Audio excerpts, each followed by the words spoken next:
Welcome all of you to Giving Day 2021 at La Sierra University with a focus on the Center for Near Eastern Archaeology on our campus. I'm going to introduce our special guest in just a moment, Dr. Ziad El-Saad. But first of all, a few housekeeping sorts of things tied to this particular event on Giving Day. This event is being recorded, so if people want to see it or hear it in the future, we can do that, we can allow that. If you have any questions or comments, use the chat box. You'll see down at the bottom, about the center of your screen, your Zoom screen, a chat opportunity, and you can use that. In fact, the chat box we will be using too to send information. In fact, Don Acevedo, the curatorial assistant here at CNEA, will be keeping track of the chat box and will be relaying questions to us as we go through this interview, and we'll be giving you information as well. We have muted everyone coming into the Zoom session, and we're doing that so that we can have our presentation anytime you'd like. If you'd like to have a question, feel free to use the chat box and we will unmute you, or we can just use the chat question and do it that way. So it is a distinct privilege for me to introduce to our campus, although you've been here now for several months, came in September. Yes. Dr. Ziad El-Saad from Jordan, from Yarmouk University in Irbid, although we can talk about other places where you have worked as well. I came to know Dr. Ziad, I think in must have been 2010 or 11, 10, yeah. When he was the Director General of the Department of Antiquities of Jordan. And so since then, we've had occasion to encounter each other in a number of different contexts, very happy ones. And it's such a pleasure to have you on campus for the whole year. You chose for your Fulbright Fellowship to come to La Sierra. For good reasons, definitely. Well, it's an honor for me to be here. And it was really my choice when I got this offer from Fulbright to have this exchange program, to come to La Sierra, to come to work with you, in particular, my friend Douglas, but also because of your activities in Jordan when I was Director General, and after that I followed what you have been doing in archaeology for Jordan, and I like that very much. Really. Yeah. Well, it's been our privilege to work in your country, and to do so, for me, almost 50 years. Some of our projects a little bit longer than that. Currently, CNEA, the Archaeology Center, has several active projects in Jordan. There's one that's in publication stage, Tel El Ameri, part of the Madaba Plains project. There's one at Ataruz that Dr. Chung Ho Ji directs, yes, from our campus. There is one now at Balua, ancient Moabite territory, which Kent Bramlett and Friedbert Nienau and Monique Radi are co-directing. And then there's the one that has kind of been where I have ended up as kind of the coming to the close of my career, and that's in Madaba, in the central part of Jordan, working on a new archaeological museum. And then with the donation recently of several truckloads of research material from UC San Diego, who excavated for over 20 years at 20 different sites in southern Jordan. So now we have become Little Jordan, and it's good to have you here to inaugurate that. Very much so, very much so. You know, with your activities for a project, and I have seen part of the material. You know that you have now the material from a site which we call the site of the first industrial revolution in human history, Finana, with all these slags and ores and materials related to copper smelting. You really have a very rich collection now. Well, it is immense, and this will matter when we move to our new museum, which we are continuing to raise funds for, but hope to have groundbreaking by the by about a year from now in October, which will represent the first day of school at La Sierra University 100 years ago, October 3. So that's our plan. And we're in the process of making sure we have space for all of this material. And then we will have people from Jordan come and inaugurate this, open this for us, help us do that. So you already have an invitation. Okay. With a pleasure. I will be here. Okay. We will make sure we do that. Yeah. You have been teaching a class for us this quarter, autumn Yes. quarter, and we're so grateful that you're doing that. And what we would like to do is think about the class, but even the larger topic of how it is that we preserve and conserve ancient cultural heritage. And so I think it might be good to start with a question, a definition. What do we mean when we use the term cultural heritage? Well, this is a very wide concept, a very wide term. In the past, it used to mean or to refer to a very narrow special types of archaeological or remains with high significance of aesthetic and archaeological value. But this definition has changed, and now it becomes broader to include really various types of things that we can call heritage. We can call now archaeological sites, cultural landscapes, and so many things now can be classified under cultural heritage. So this is the legacy of a certain community or a certain society that we inherited. And these can be material or immaterial, can be tangible or intangible. So many things, it's really a broad categories of things can be under the definition of cultural heritage, and that's make our work more challenging and more complex. Indeed. Now you've been following a particular focus for your class, but before we get to that, what do you mean by tangible and intangible cultural heritage? What does that mean? Well, the tangible is really the material cultural heritage. And under that category, we can have, archaeological sites, cultural buildings, artifacts, books, old manuscripts, many things that we can touch, something that we can't touch, but has a meaning. It has to have a meaning. But the intangible heritage are really the expression of the way of life of certain society or certain people, which can come as, folklore, traditions, songs, knowledge. So many of things like these can be considered as an intangible part of heritage. And when we really talk about management and the preservation of cultural heritage, we need to deal with both the tangible and the intangible. And the intangible. Yes. So it is a wide range. It is. But what you've done now with the class is to focus on a particular, one aspect of this wide range of cultural heritage preservation, and that's sites, archaeological sites. Yes. So what does it mean when you talk about, when you teach about, when you now have students who are learning about cultural heritage and sites? What do you have to cover? What do you do in that class? Well, when I designed really a course, I know that I'm designing a course for a student with an archaeology background. So my course is really to cover the post-excavation activities, how we will handle and manage archaeological sites after we finish excavations. So you do the first part. So there is a problem there. Is that what we're saying? It's not a problem. It's really, after the excavation, the sites need a lot of care and management in order to protect the site, in order to utilize the site for the benefit of the society. Mm-hmm. So archaeology is about really, can be easily connected with sustainable development of local communities, for example. Mm-hmm.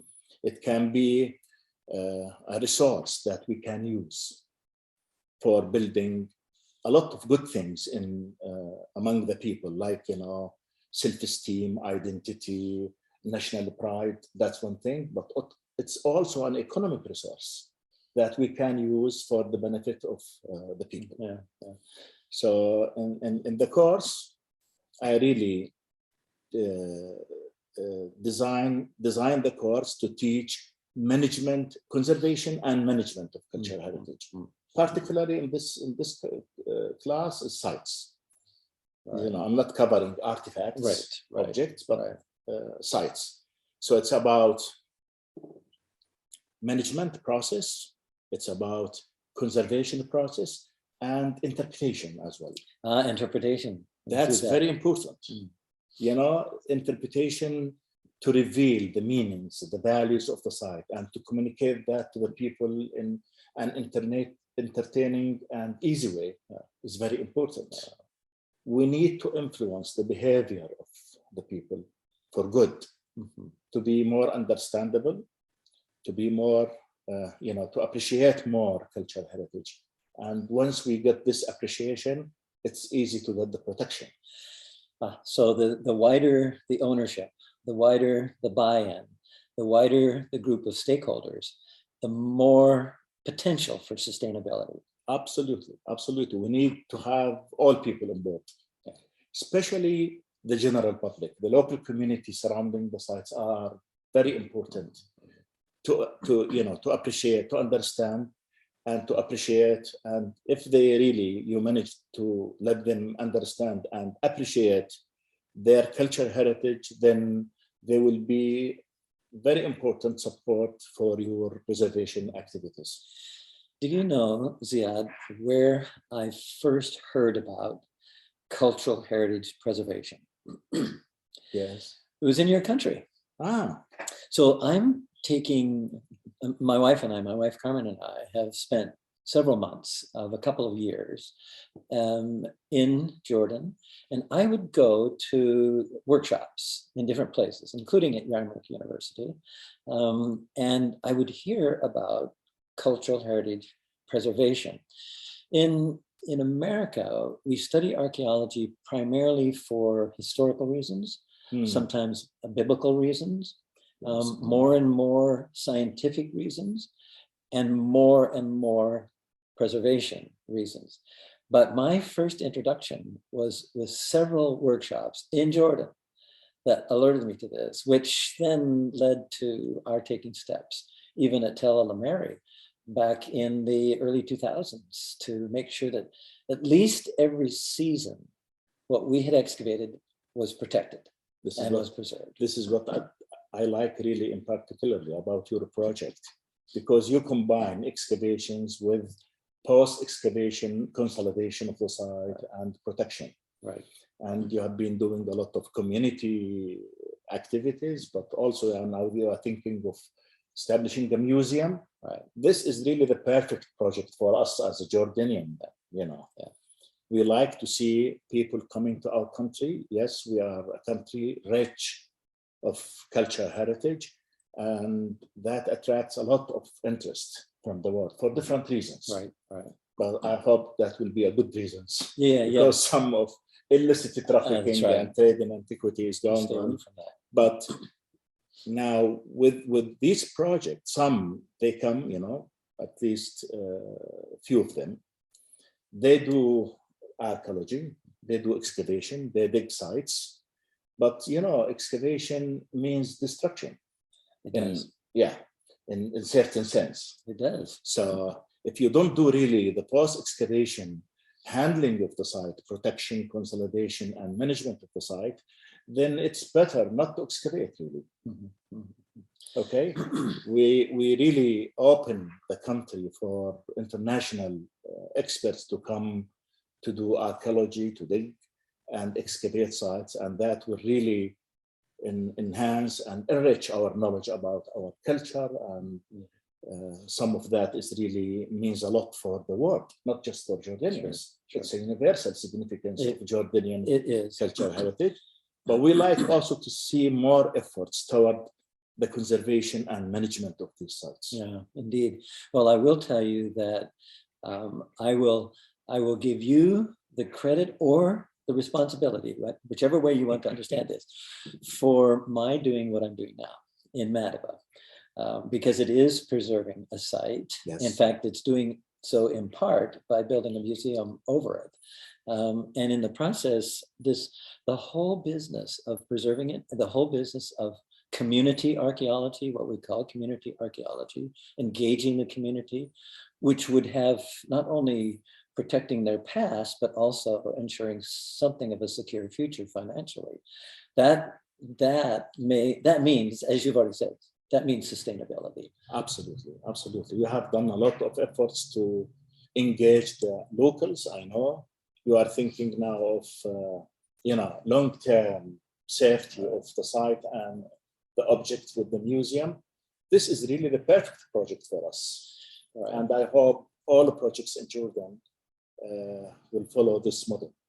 Well, I want to make sure that you know you're responsible. Yes. Okay. Okay.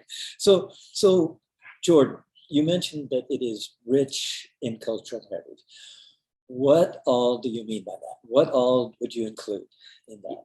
I include hundreds of thousands, 100,000 archaeological sites in Jordan. Maybe Jordan has one of the highest concentration of archaeological sites in the world.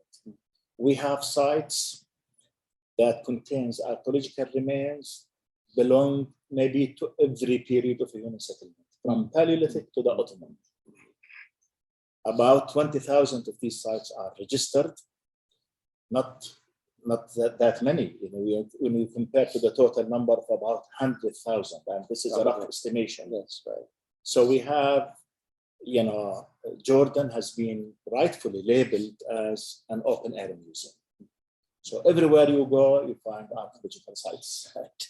So the country, yes, is very rich in archaeological sites, which represents really an opportunity for Jordan, but a challenge as well.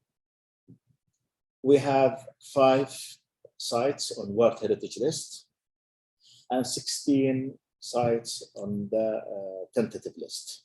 Okay. So that's a lot. Oh, it is. For a country with the size, with the area of Jordan, Right. So it's a diverse, unique cultural heritage and with a very high concentration. And you have the range all the way from coastal to mountain.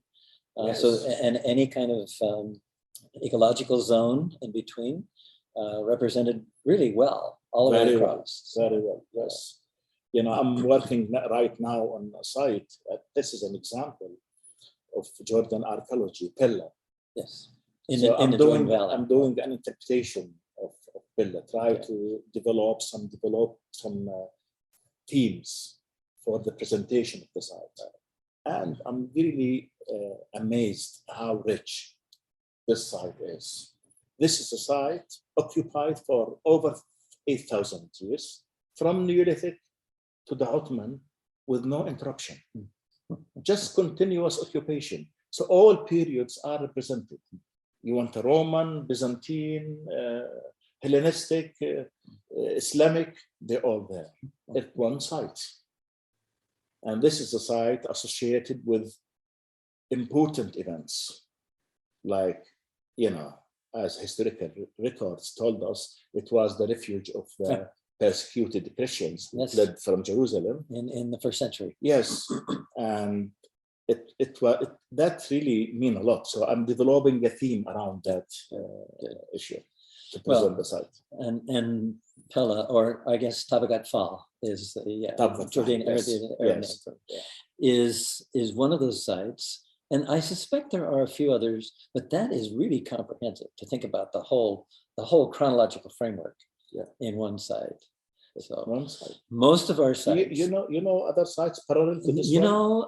I'm thinking of ones that I'm acquainted with, and you have a long sequence of thousands of years, but not that whole stretch from Paleolithic to basically to modern. So no, Pella it's quite unique, especially in this. It is. So we have some that have stretches, but not quite the way Pella does. So why is it important? We've talked about this a bit, but why is it important? Maybe you can say more about it for studying and for becoming aware of cultural heritage and working toward preserving. And do you have anything to add to what you'd said before? Definitely, cultural heritage represents a lot in our lives. It's really the bond with our past, with our present, and even with our future. It helps us to, identify ourselves better. We have an identity, we can develop our national pride. We have to develop this common sharing with others, to have that sort of belonging to a certain society or to a certain group, but also can develop a sense of tolerance of this, intercultural differences. When we have cultural differences, when you appreciate the value of cultural heritage, you can understand better and appreciate better the way of lives of the others. So they can, it helps us to live in a more peaceful world, I hope. So that means that archaeology and archaeologists have a role in the modern world of peacemaking. Vital, very important. Several of us have talked in the past about archaeologists as ambassadors, as peace ambassadors.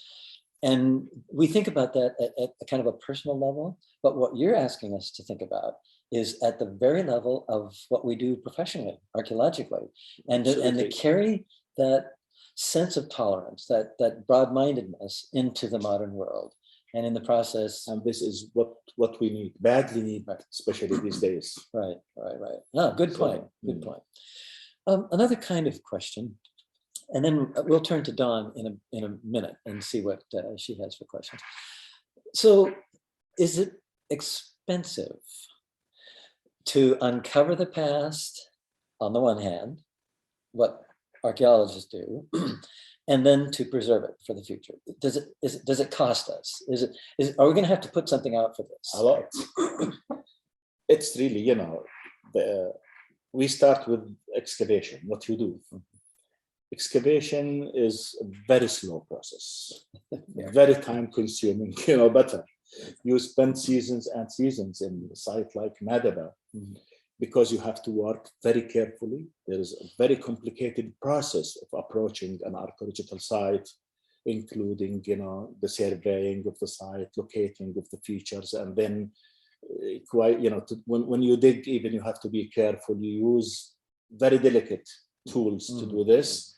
And after the digging, the handling of the object, the cleaning, and then preservation of the object, documentation of the object.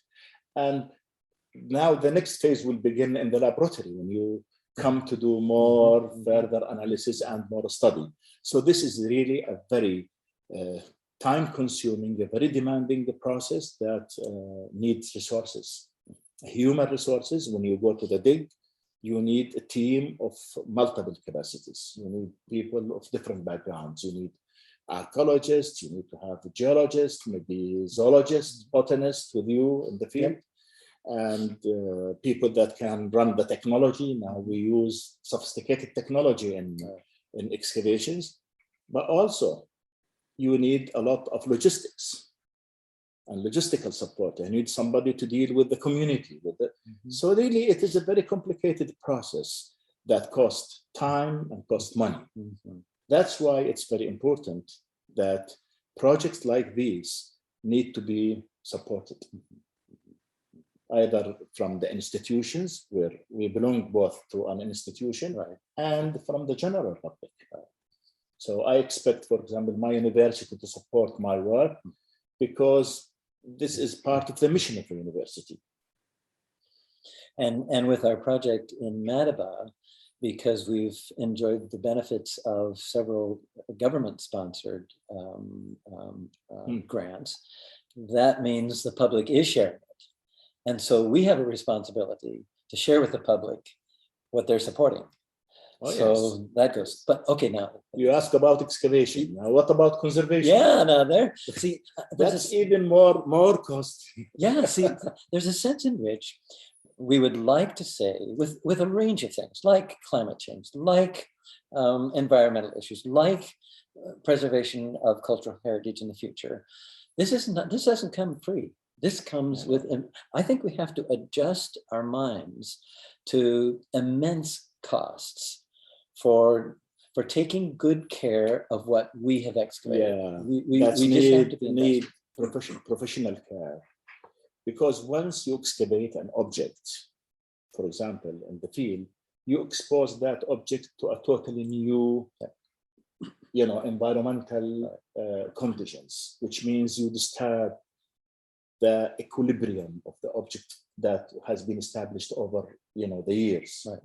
And then we need really to take care of the object quite immediately. Otherwise, you will lose it. So there's a lot of work need to be done to preserve the object in order to, preserve its material characteristics and to enhance its lifetime. Because we cannot talk about, preserving an object forever, but we can really enhance its lifetime as much as we can by using, we have to have professional conservators using sometimes sophisticated methodologies in order to, restore or preserve or conserve an object. And when we talk about sites, it's even more complicated. So this is a multi-step process that includes really painstakingly efforts. You need to do, for example, for a site, you need to do significance and value analysis first. You have to understand the value and the meaning of the things before you do conservation. And then you have to do a condition assessment. You have to assess conditions in order to, evaluate the preservation condition. What type of deterioration, what type of damage there. And you need to establish the root causes of these damages. Without this diagnostic, operation, you cannot really apply any sort of treatment. And then you have to think of the fate of the object and level of conservation intervention. Is the object going to the display, to the museum, is a study collection? Then you have to decide what type of conservation treatment you will give. And this also, again, costs a lot of time, a lot of money.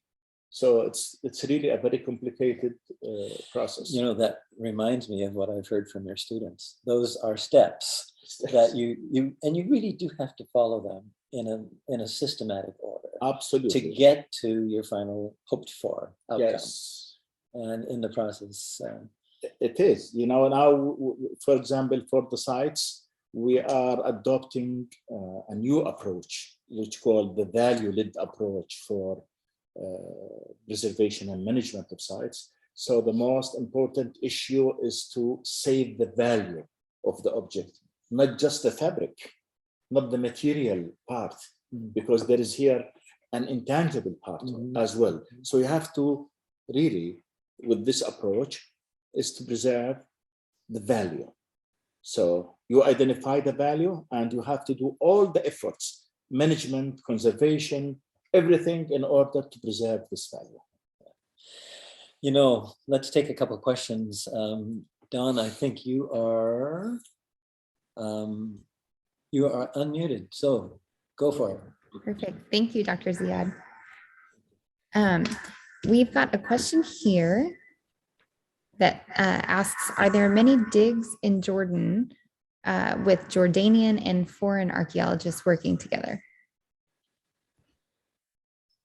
Definitely. So many. When I was Director General of Antiquities in 2010, 2011, there was 64 international digs in Jordan. So with that scale, there are really always international expeditions in Jordan, and they work with local partners, sometimes with local universities, with the Department of Antiquities, but Jordan is really open up for international experts to come and study our cultural heritage. Perfect. And then along the same lines, what are the responsibilities of foreign archaeologists working with a country like Jordan's cultural heritage? How should they go about excavating that, publishing that, etc.? They should go the same way as Douglas. That's very kind. What really I mentioned during the discussion with Doug about this, we really would like to see the archaeologists or these international projects care more about the post-excavation management and preservation of the sites. Definitely studying and publishing is very important. So that will fill gaps in knowledge that we have about our cultural heritage. But also the most important thing that we need to see is to have more efforts toward the conservation and management on long term, on a sustainable manner of these cultural sites, because these cultural sites represent to Jordan an economic resource. They can be used for tourism attraction. They can be used for sustainable development of the community. Now, at some of the sites, for example, when you develop a community-based activities, community-based tourism, for example, you have the benefit distributed to a wide range of people. That's very important for a country like Jordan. So we need to see our cultural resources enjoyed by all the world, not just the locals, tourism, everybody. We need to see more of scholarly work done on Jordan's archaeology, but we need also to have more efforts toward its conservation and protection. Let me add one note to the first question about Jordanians collaborating with Americans, or with foreigners. That is the ideal. That is precisely how we'd like to do it. And we'd actually like to include more students.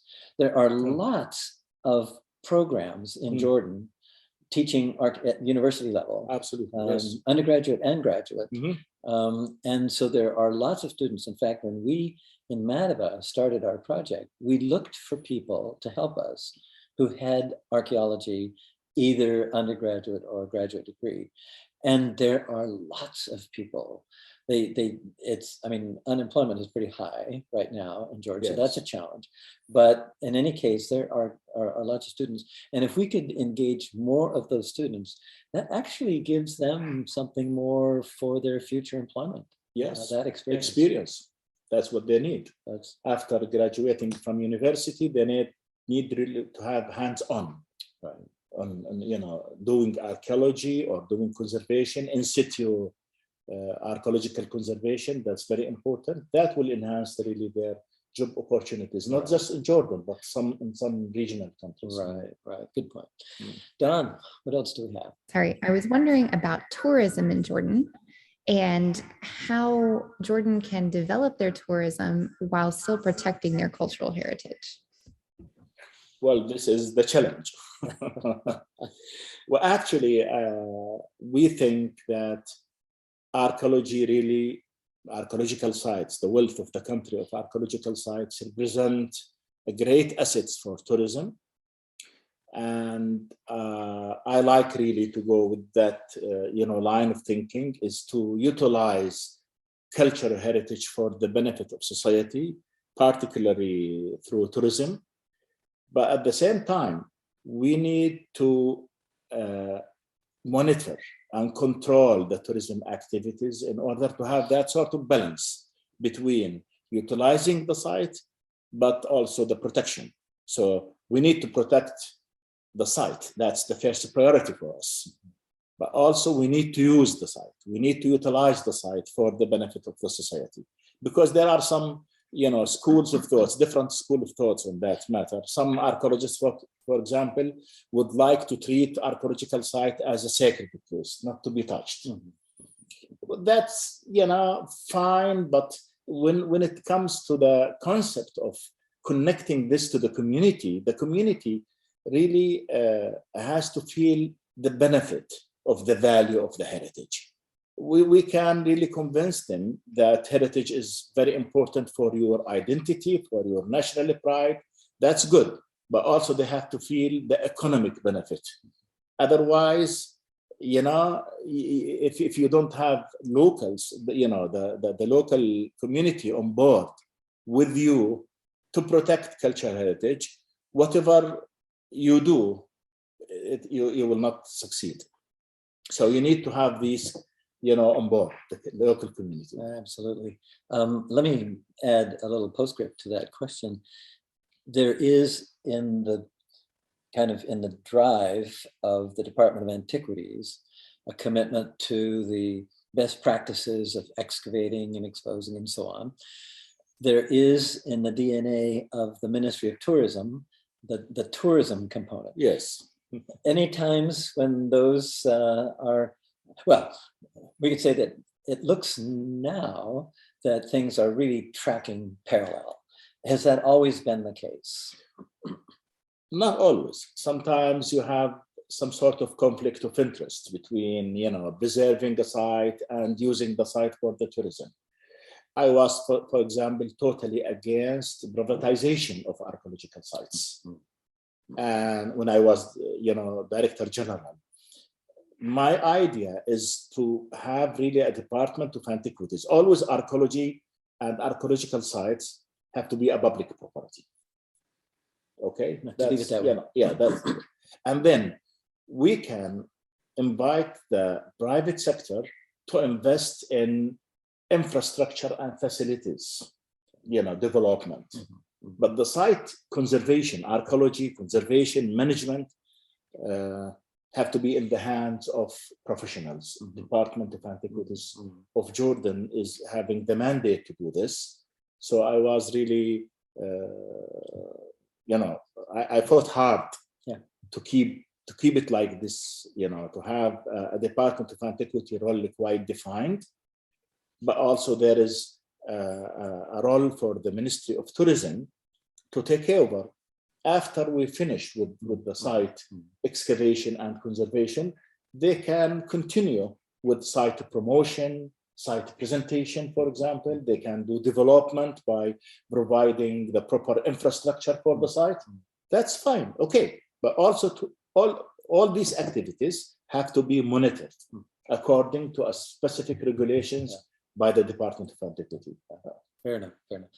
Okay, Don. Any other questions? That's all we have right now. Okay, good. Then let's take a few more minutes, Ziad, and think about your students. I want to ask this question with one foot in Jordan and one foot in the US. Okay. So when you teach classes at Yarmouk University, for instance, or maybe you did this at German Jordan University and Yarmouk. And right, at both. Yes. And so was it a fairly easy transition into cultural heritage protection and preservation? In the US, we don't spend as much time with that, at least at the undergraduate and beginning of graduate program. So what are the differences in teaching? What can you expect from students to have as their background in these two different settings? Well, in Jordan, where I teach in the Department of Conservation and Management of Cultural Heritage. So we start with the students from the very beginning in the conservation and management. Here is different. Here you have an archaeology program, so your students have an archaeology background. So I took that in consideration when I design a course that I'm teaching management, conservation, theories, principles, and practices to archaeologists. So this is really a big challenge because sometimes they are not familiar with some of the terminology, some of the basic concepts, and it's an advanced course. So this is the challenge, right? You know, to have an advanced course in heritage management, you know, to students that they don't have the proper background. So I managed to really design a course that I give like 3-4 lectures at the beginning, and the students were really so keen, so enthusiastic about the subject that helped me a lot to progress in the course and to reach really the level where I think we achieved the goals and the outcomes of the course have been really realized. And I'd have to say that in the casual conversations that I have with your students, they would say the same thing, that the sort of focus that globally we really need to have on protecting and preserving and conserving, yes, has not been a part of how we do things in the United States, basically, at least typically. And so they have, you're exactly right, they're very enthusiastic about this. And it puts a strong point on not just what we do for excavation. We do a lot of that, but what do we do post-excavation? What do we do to prepare for post-excavation? What do we do educationally, academically, to be ready for post-education? Absolutely. You know, I expect now the students to be able to contribute toward this, you know, sort of activities. Right. They are in the position now, I think, they understand the theory, concept, principles of heritage management and conservation. But more than that, they can really think of measures, design measures for the protection, and they can implement them. Yesterday, for example, our assignment was about critical review of World Heritage Management plans. So they did an assessment, an appraisal of a heritage management plan accepted by UNESCO. Okay. And they found some weaknesses and some flaws in these management plans.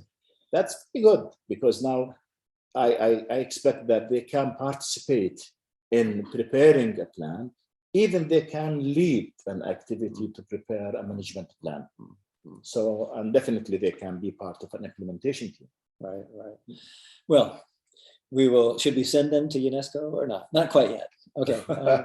Well, thank you for doing that. In fact, we can't thank you enough for that kind of focus on preservation. A couple of other questions I have for you.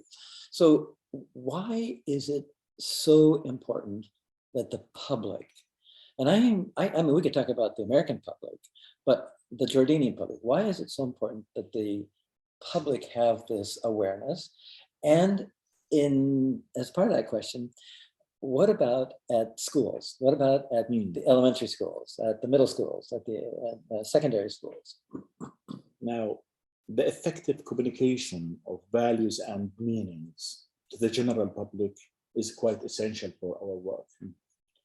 If you want to achieve that sort of understanding, which results in the appreciation, if you manage to let them understand the value, the meaning, the importance of this cultural heritage to them, then if they really appreciate that heritage, then they will do whatever it takes to protect it. So it's very important when you have, you know, scattered archaeological sites in Jordan. You cannot have really guards and security system to protect it. Yeah. It's too expensive and impractical, actually.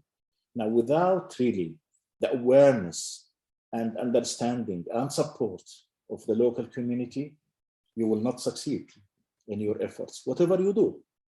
If you do all, you know, sort of works at your site or in the lab or in the conservation, that can be all, you know, under the risk of being demolished if the local community, the people, are not aware of its value, of its importance. So what would you say right now in Jordan today would be the community of Madaba, where I'm working now, is fairly aware because they have such rich treasures in Madaba, and they do take ownership of it in ways that might not happen in a rural area or site. So what would you say is the level of awareness across the country? And I'm going to bring that other part back.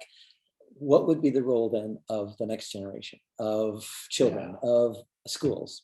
Now, we found it really hard to penetrate local community with, this awareness campaigns and awareness programs. It's far much better, more effective to start from the very early age at schools. So that's why we really sent a proposal to the government to incorporate cultural heritage education in a school curriculum.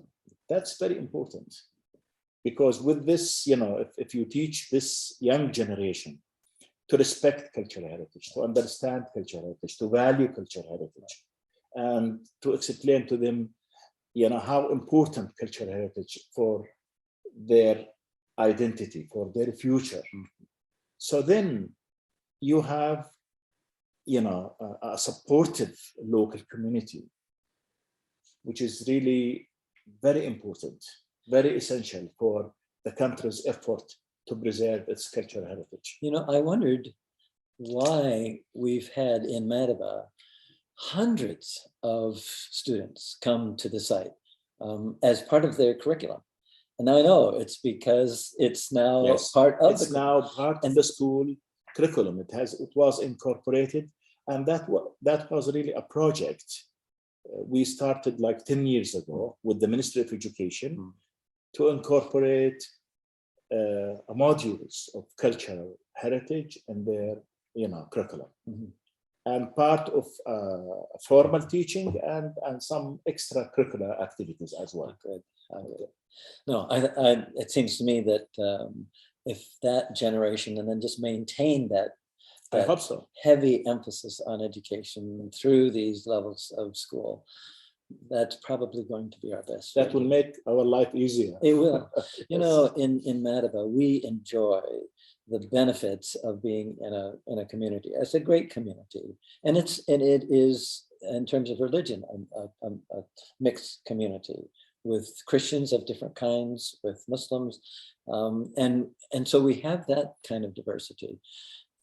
We also we've really benefited from the different types of stakeholder groups that are available to us in a community like that, because it's local, it's regional government, it's the national, there are religious entities that are part of our. They're all interested. They are. And of course, businesses, business organizations, educational entities, and of course the foreign projects, and also a number of education-oriented.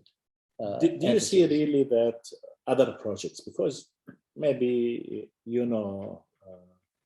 about the status of different foreign projects in Jordan, are really doing same efforts like the Madaba project? Some, I think, are. In fact, we have learned a lot from two projects. And I'm thinking central to North Jordan. I don't know so much about the South, but I'm thinking about two of them. One is El Jamal in the north that Bert de Vries began. I mean, decades. He's been there decades. I knew him from my first years at Hispan in Jordan. He's passed away recently, unfortunately.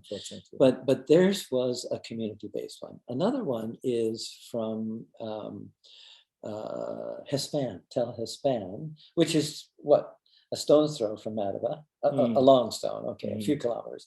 And Sten Labiaka, my colleague from Andrews University, who has, at a very basic community level, not worrying so much about some of those other layers of ownership or at least becoming partners, but at the very local level, to the point where there are women from the village of Hispan that have a cooperative for cooking and for not just for the team, but in other ways. I mean, the outreach is incredible. So I would say that those three are the ones that I can think about at this point. By three in comparison to the number of projects that we have in Jordan, there's still a few. Right. That's right. That's right. Okay. I think Dawn had something she wanted to bring up. No. Okay. So what I think we'll do is maybe think about one or two more things, and then we will close this session. We'll do it with the PowerPoint that has been cycling through. Okay. There was a bit of a glitch in the online, the Giving Day website, and people need to know that, lasierre.edu/Giving Day, and they'll get there, and they'll get to the archaeology one. There was a glitch in the time set, and it was set for 1 o'clock. So we'll see what happens at 1 o'clock. But in any case, we'll wrap this one up. I hope people will receive your message and will support your activities. I'm quite sure, I'm pretty sure they put their money at the right place when they support activity like your project. You know, that's and very like the center here. That's very thoughtful, and we hope that happens. We hope that that's the case. We look forward to support for student travel scholarships. Our library in particular is expanding with major. When I see all these materials in your labs and more of the materials coming, yes.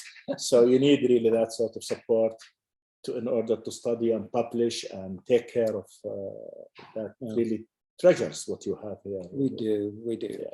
And what we have today will not be static. We have excavations ongoing, and yes. there will be more coming. And with each excavation and with each season comes surprises. And these surprises can sometimes be massive in terms of what becomes available to us, what becomes our responsibility to take care of. So you're exactly right. We have to pay attention to that. So thank you very much. I appreciate so much your time and your contributions here and the kind of collaboration we've been able to do for years. I'm enjoying that very much. Thank you, Doug, for really giving me this opportunity to be at the center first, to work with you, to know you, and to be at this special occasion of the Giving Day. Good. Thank you. We'll be hearing from you in the future. We're planning a lecture on campus. Oh, yeah. And we have some visits to make to the Getty Getty Villa and UCLA Getty conservation program. Looking forward to it. And then we're doing some other things with the Getty too. So we will have some more work. Well, we have our work cut out for us to do. Okay. So. Okay.